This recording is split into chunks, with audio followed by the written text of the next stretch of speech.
তোমার না রবের সাথে বন্ধুত্ব ছিল? তুমি না মোনাজাতে ফুপিয়ে ফুপিয়ে কান্না করতে আর বলতে, হে আল্লাহ, আমি তোমাকে ছাড়া আর কাউকে চাই না। তাহলে এখন কেন তোমার রবের সাথেই বিচ্ছেদ? তুমি না তওবা করেছিলে? তুমি না আল্লাহর জন্য সব ছেড়ে দিয়েছিলে?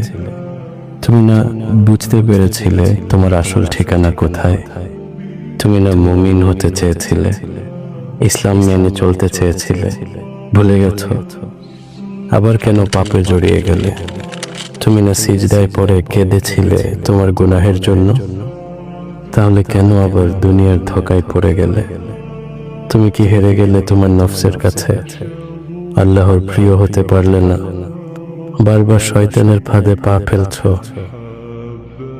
ব্যাপার না, এখনো সময় আছে।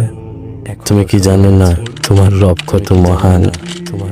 তিনি অপেক্ষা করছেন তোমার জন্য, তোমাকে ক্ষমা করার জন্য।